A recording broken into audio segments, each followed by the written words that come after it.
Hey guys, thanks for watching. If you enjoyed this video, make sure to subscribe here at Fino Boxing, like this video, and leave your comments down below. And follow us at all our social media platforms at Fino Boxing, and my personal one is at Adriana_sports. And congratulations on your the new member of Matchroom Boxing with amateur standout in Mark Castro. Everyone was gravitating to getting them, and you got it done. How excited and how good is this for you? It feels great because when I first come to the US, part of the plan was to try and develop the young stable of fighters and try and sign all the top fighters. And I think now when you look at our team, Diego Pacheco, Espino, Amo Williams, Ray Ford, Ofer Jones, Nikita Ababi, Reshat Mati, sorry if I've forgotten anyone, we have unquestionably the best team of young fighters. And Mark Castro is probably the elite of those guys. Everybody wanted him.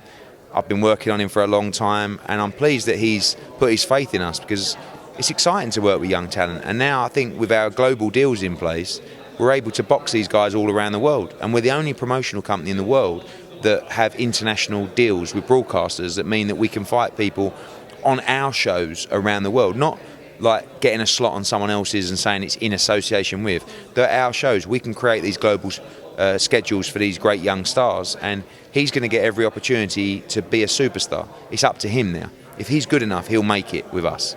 And he looks great. We know he's going to have a huge fan base in America and with Mexican fans as well. And he's a special talent. Well, he had his swag on. He looked. Yeah. He looked good. Already starting with the sponsor. Yes, exactly. Yeah. No. Well, I mean, obviously he dressed the part, but what do you see in his future? How good is his skill? What can he accomplish? When you look at his amateur career, two-time world amateur champion, 17-time national champion. He won a lot of big tournaments around the world, in Russia and stuff like that. So he's 20 years old, but he's got a great head on his shoulder. And this is someone I see who loves the sport of boxing. He's also got a great smile. He looks the part. He's a good-looking kid. He's the full package. And like I said, if he's good enough, we'll give him the opportunity to go to the very top. Well, he definitely joined Matchroom and DAZN, who I think it's been about a year and a half now since the launch here in the U.S. How would you assess how the success of Matchroom and DAZN here has been going? Amazing, really. I mean, when you look at the shows and you look at the stable as well and the fighters that are on DAZN, I mean, Anthony Joshua, Alexander Usyk, Danny Jacobs, Demetrius Andrade, Tevin Farmer, who had a great fight with Jojo Diaz, obviously Prograis Hooker coming up, Gennady Golovkin, Canelo with Golden Boy. It's just unbelievable, and there's loads that I've missed out as well. So I just think that we have the unrivaled best schedule. And when you look at the pay-per-view now, we saw some poor figures come out from the Fury Wilder fight, really, in terms of what was anticipated. And I think, to be honest with you, it's just about the price point. I think when you're talking about $80 for one night with no undercard, I just think the fans, they'd rather catch it another way.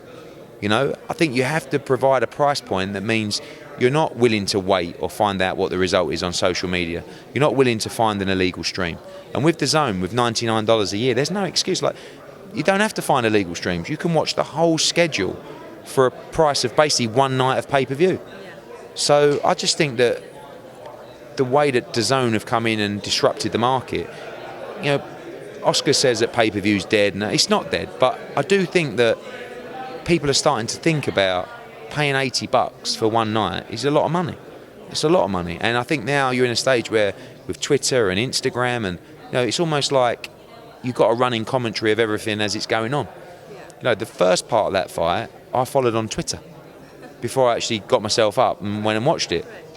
But I was quite happy to do that, And I think if it's a price point that makes you go, I'll leave it, and $80 is a lot of money. A lot of money. So I think it's interesting times. So now that Tyson Fury has the belt and fans are looking at this UK unification with Anthony Joshua, how would that fight play out? He's with ESPN. They did the collaboration with Fox, but you guys are with DAZN. Would that be a collaboration? Or we'd want it to be a collaboration because DAZN have supported Anthony Joshua through the Povetkin fight, the Ruiz 1, Ruiz 2, the upcoming PULEV fight as well. So I think that it's a situation where those guys have got to work that out together. One thing you can't have is an ESPN pay-per-view for $80 and DAZN saying we're $99 a year. Do you know what I mean? So how does that work? Because they're going to want to do a pay-per-view, but then you guys have your set price. Well, I think with ESPN, I think that their model is that if you buy a pay-per-view, you get the year. as well. So yeah, so I think you could actually come forward from DAZN and say, well, if you buy the annual subscription or you buy the pay-per-view, you get the year as well. So it's not really fluctuating from their price point, if that makes sense. But that's something for those guys to work out. They're clever enough. They're a lot more clever than me. You know, that's for them to. It's our job to get the fighters together to work with Bob Arum to make that deal, and then the broadcasters can sit down and go from there. When we talk about fights, a lot of times that they don't happen is because the mandatories get, in a sense, get in the way. So we know Anthony Joshua has PULEV, right? And then also USYK. So how does that play out? I know there's USYK, CHISORA. Yeah, well, there's always ways to get fighters to step aside. If you have to lose a belt, it's not the end of the world.